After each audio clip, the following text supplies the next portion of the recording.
Alrighty, guys, here we are, and it's time to get started. In today's video, I want to talk about one of the biggest mistakes I see when it comes to endurance training, and specifically when it comes to your interval work. Now, we all know intervals, we've done them before, they're going to be challenging, they're going to be hard, but I think a lot of people misunderstand what the goal of interval training is, and it tends to turn into how quickly can I get tired, how fast can I blow up, and how hard can I push myself. Now, that doesn't mean intervals aren't challenging, it doesn't mean they aren't hard, it doesn't mean you don't push yourself, but I'm going to show you today how most people, the way they go about interval training is going to actually decrease the amount of time they spend at a higher intensity, which is actually the goal. So the goal when it comes to intervals is going to be spending as much time as possible at a high velocity, at a high speed, at a high percentage of your threshold or your max, your VO2 max. And that's actually the opposite of what you see when most people are going about their training, is they're not thinking about how much time can I spend at this higher intensity, they're just going hard. Now, there's nothing wrong with that, especially if you're a beginner, if you're new, or just in general, right? It's a good thing to train hard. We should be training hard. But I think if I show you a little bit of a visual example, you'll see how people are limiting themselves and not experiencing as much gains as they could if they just actually adhere to a couple principles when it comes to interval training. So let's take a look at this, and I think if you visually see this, you'll get a little bit of what I'm trying to say. Now, the goal of intervals is high intensity repeatability, which means we are going to repetitively do work at an unsustainable pace, right? So let's show that here in a little visual. So let's think about this as like a running example. So let's say here that my threshold is like a 6-minute mile, or that maybe that's your VO2 max pace, right? That is your maximal pace. Okay? So that is threshold VO2 max, zone 4, right there. There's so many arguments, right? 4 millimoles, whatever that number is. Let's just say that is a threshold, that's a limit, that's a VO2 max, right? It doesn't matter for this example. So at a 6-minute mile, and let's say you're going to do 5 sets of 5 minutes and maybe like a 3-minute recovery. Okay? Well, when it comes to your interval, let's say you're going to spend 5 minutes running at a 6-minute mile, okay? So we know that it takes a couple minutes for our system to get up to that maximal intensity. So that's going to look like this. So we're going to spend about 1-2 minutes for our system ramping up to that maximal effort pace, right? At that 6-minute would be like I said, your limit.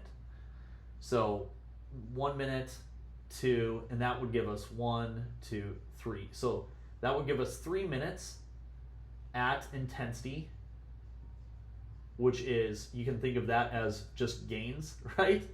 Or that's time spent running fast, right? Fast running, which is what we want, right? We want to run fast, you have to run fast.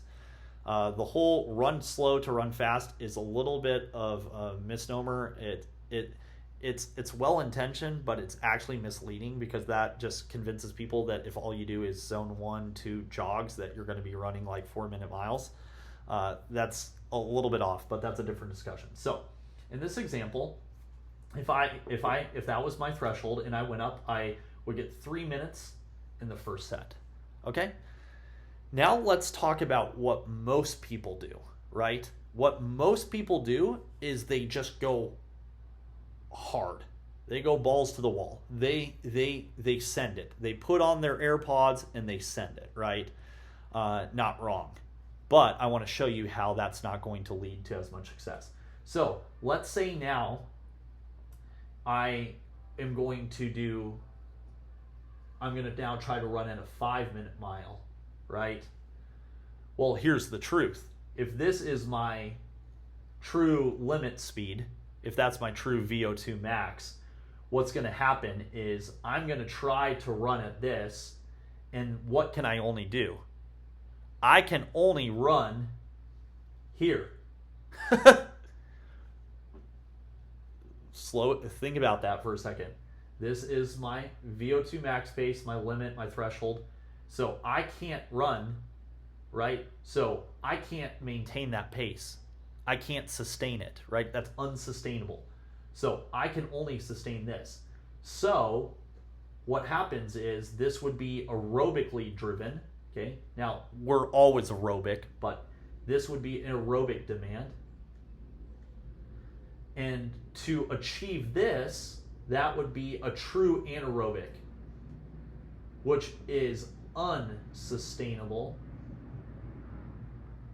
and it is not repeatable.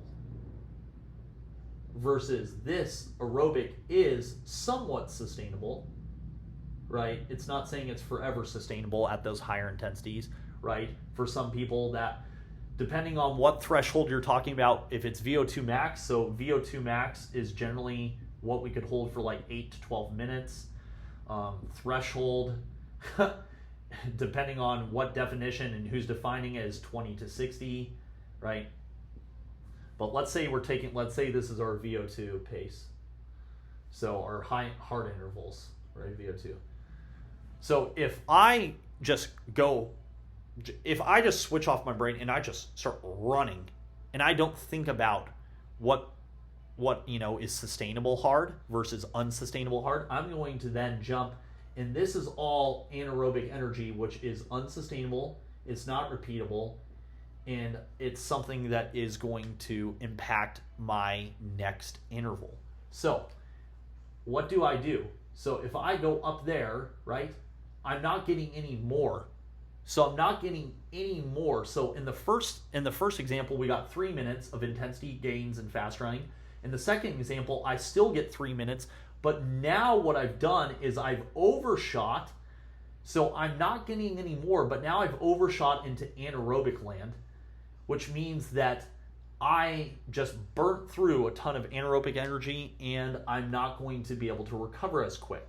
So if we take the two examples, example number 1 has just acquired 3 minutes at VO2, okay?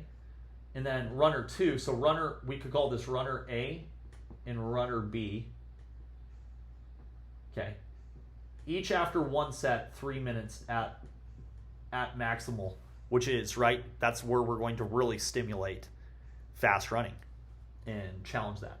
Okay, we rest 3 minutes, and then we do this again.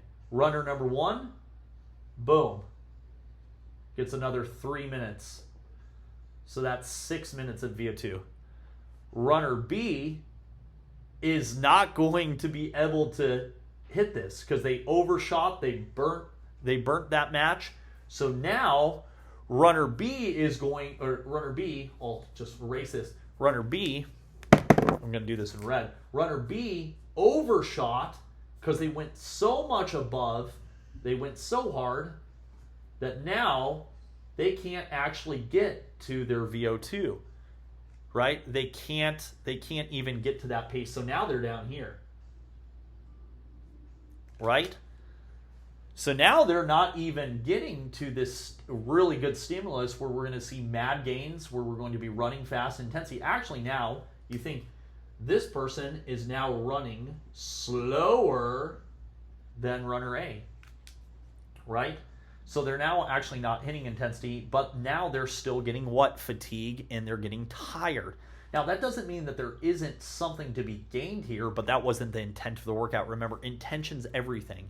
So if this was supposed to be a VO2 max workout, and we were supposed to do 5 sets of 5 minutes, if 6 minutes is my threshold, or my VO2 threshold, right, and I just run way past it, because I want to test my limits, because I want to prove that I'm this, unstoppable force and this beast and this juggernaut, and I just go all out, and I don't have some control, some temperament, and some ability to realize that the goal of intervals is working, not resting. The goal of intervals is running fast and repetitively running fast.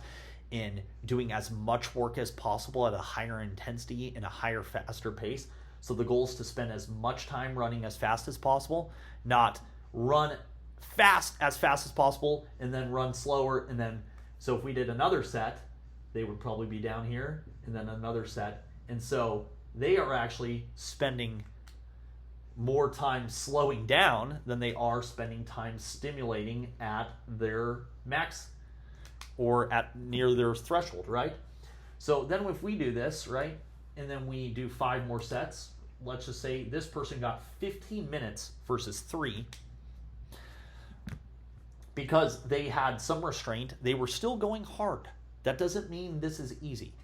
But there's a difference between sustainable hard, and when I say sustainable, I'm not talking sustainable for 2 hours. I'm not talking sustainable even sometimes for 60 minutes. Sometimes sustainable might be, if I run at this pace, I could do this for 20 minutes and then I would be blown up, right? That would be similar to a 5K pace, or 60 minutes, maybe similar to a 10K pace, right?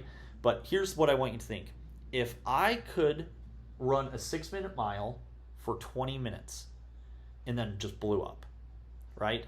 If I'm doing a 5-minute interval, right? If I can do this for 20 minutes before I blow up, and I do 5 minutes, right? That is only 25% of the time I can hold that pace.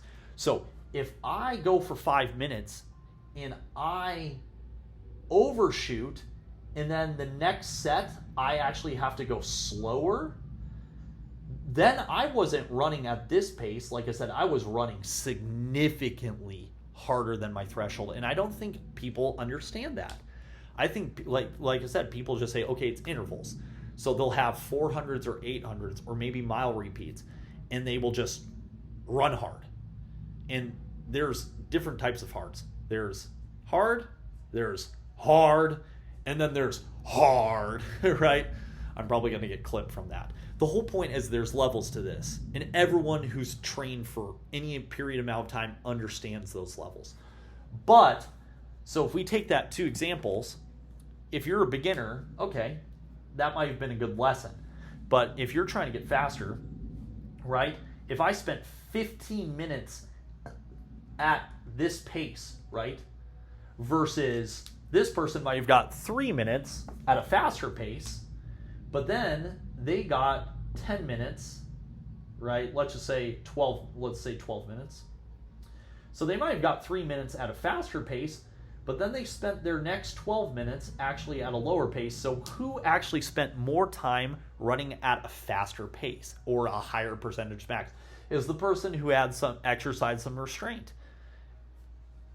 And you need to remember, that doesn't mean it's not easy. The whole point is that person's working the entire time. Versus if this person went crazy above their threshold or above that sustainable hard, then all of a sudden, like I said, they're trying to run hard, but they're actually probably having to slow up and recover because their system can no longer output. Because remember, that is true. If I go that far above, I'm now in anaerobic land, which is like I said, you cannot live there, you cannot sustain there, versus that the aerobic is repeatable, right? That's the difference between the two, is true anaerobic work is not repeatable, right? Versus aerobic work, which should be all the way up to your maximum, which is your VO2, right? That's the maximal ability to deliver oxygen, to utilize oxygen, and to exchange oxygen. So your VO2 max is still aerobic, right?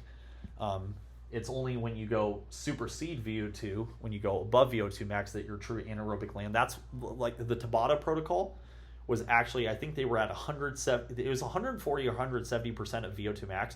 So that's true anaerobic work. That's true high intensity intervals. So 15 versus 3, obviously I understand that they're still running 12 minutes at a high zone, like in zone 4, zone 3. But remember, they're getting slower. And remember this when it comes to running or cycling. Your body gets efficient at the speeds that you train at, right? That's why if you just run zone 2, you have the base to build a high peak, but you haven't utilized all that base to sustain and sculpt and shape a high peak. So the person who generally spends the most time running at the highest percentage of their max is going to be the faster runner over weeks, months, and years, right? And to do that, it is not simply go out, do a set of intervals, and get tired. It is not go out and do a set of intervals and push your limits. It is repeatability. High intensity repeatability is the goal, to repetitively produce these fast running speeds, right? So remember what I said. If I was running if I can run 6 minutes or 6-minute miles for 20 minutes and I ran for 5, I'd be feeling that, right? But I could still do that four more times. That's the whole point. So 15 beats 3. And that might be one workout, but now think about, most people do intervals once, twice. Most people do it twice a week. Some people do 3, but most people do twice. If I extrapolate that out over 2 to 3 years, I'm going to spend a significant amount of time running at a fast pace. And they've studied this a ton. They've studied this where they have different interval protocols. Protocol 1, 2, 3, 4. And depending on how people set up the work, the rest, and what pace they run at, you will spend more or less time at a higher percentage of VO2 max. And the intervals that allow you to spend more time doing more with more are going to be the ones we want to do, right? Biggest stimulus for least amount of fatigue, right? Versus this person got a stimulus. So runner B got a stimulus. Both runners did get better, but this person accumulated significantly more fatigue and increased their recovery time, right? One of the things we've got to realize is that recoverability is limited. We have limited resources to recover.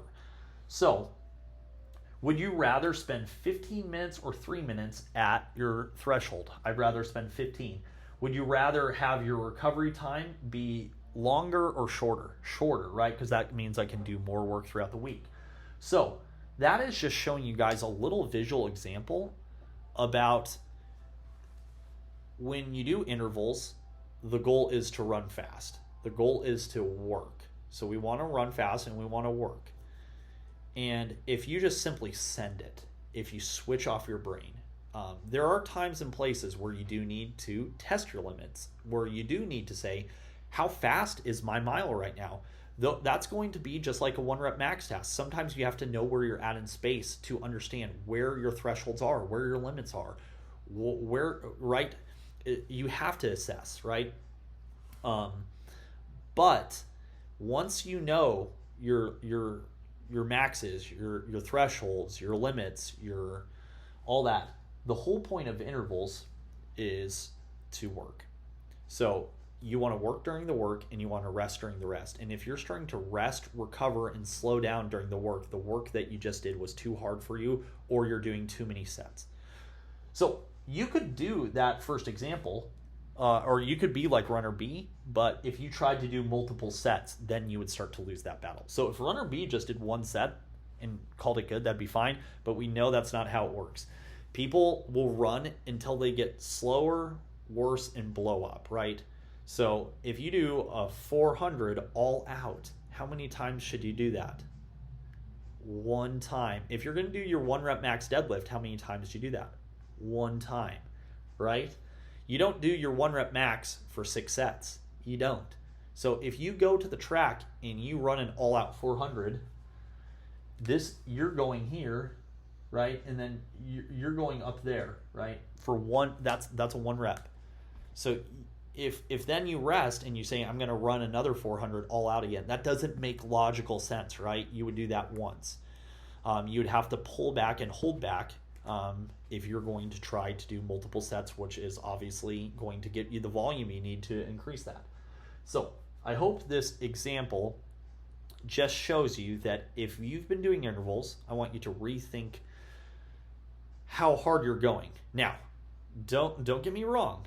You're still going hard, you're still working, but you need to might pull back the reins a little bit, because we want to get the stimulus with as minimal recovery time as possible We don't want to get as little stimulus as possible and as much recovery time as possible. So I hope that this makes things a little bit less crazy. And now when you look back at your past couple weeks of training, past couple months, you might be like, oh, snap. And now you're realizing when you're doing intervals, you're just going hard and blowing up and getting tired, which isn't the goal, right? That's not the goal of interval work. So if you look back through, once you start doing this, intervals are a lot more enjoyable. They're not something to dread. Now, of course, there's always the impending wave of my legs are heavy, I've got to do my intervals. But it's actually a really enjoyable experience when you realize, oh, it's about doing more. It's about progressing. It's about progressive overload, not aggressive overload. It's about doing more with more and being more. But if you're simply just getting tired, that will work for a little ways, right? You will squeak out gains. But the whole point is, right, where do I go from here? Right? There's not much room to overload if I'm runner B because I just don't have anything to work with. If I'm runner A, I can mess with the sets, the interval, the recovery, which is volume, intensity, and density. But that's for another discussion. So if you like this video, give me a thumbs up. If it was helpful, leave a comment. If you thought this video would be valuable or helpful to someone else, give it a share.